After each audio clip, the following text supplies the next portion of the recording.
पक्षाच्या पत्रकभेद, वैयक्तिक महत्त्वाकांक्षा, विभिन्न पार्ट्या या सगळ्या गोष्टी काही क्षणासाठी तरी आपणाला बाजूला ठेवल्या पाहिजेत आणि कारखाना आणि त्याच्यामध्ये अवलंबून असलेल्या शेतकऱ्यांच्या हिताच्या दृष्टिकोनाने एकत्रित येऊन संघटित पद्धतीने आपणाला या बाह्य परिस्थितीवर मात करण्याचा मार्ग शोधला पाहिजे।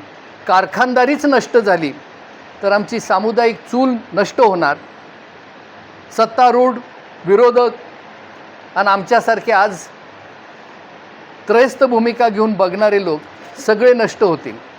त्यामुळे आजचा निर्णय आपण जो घेतो आहोत हा निव्वळ यशवंतराव मोहिते कृष्णा सहकारी साखर कारखान्याला सुखरूप करण्यासाठी,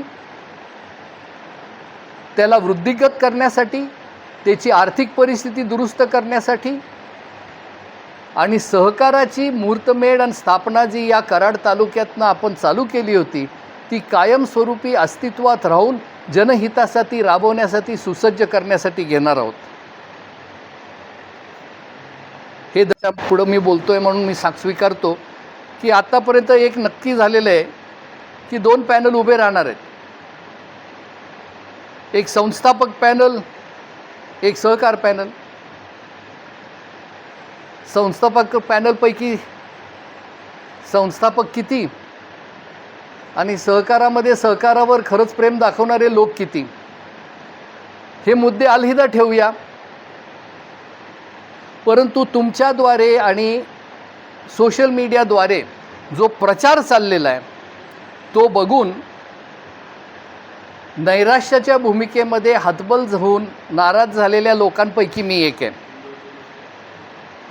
कुठलीही निवडणूक झाली तर तिच्यामध्ये काही तात्विक विचार, औद्योगिक विचार, नीतिमत्तेचे विचार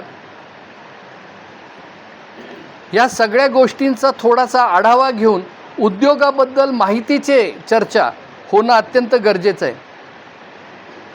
पण आत्तापर्यंत झालेला जो सगळा प्रचार आमच्या पुढे आलेला आहे त्यातनं बौद्धिक दिवाळखोरीचा प्रदर्शन होऊन राहिलेलं आहे आणि त्याच्यामध्ये बदल होण्यासाठी आमचे सुद्धा काही सूचना आहेत जे आम्ही पुढे मांडू इच्छितो। युनियन निष्प्रभ झालेला आहे, ग्रॅच्युटी, प्रॉव्हिडंट फंड, पगार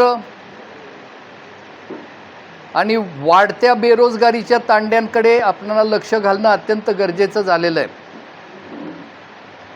उद्योग चालवत असताना अधिकारी वर्गाच्या कर्वे किंवा निर्वाचित न झालेल्या मित्रांच्या कर्वे कारखाना चालवता येत नाही।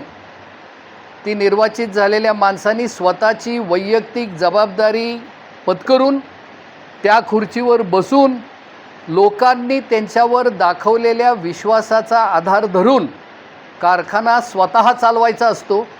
हे एक लक्ष्य आपणाला पुढच्या पिढीच्या पुढे ठेवलं नाही तर पुढची पिढी हा कारखाना चालवायला समर्थ बनणार नाही।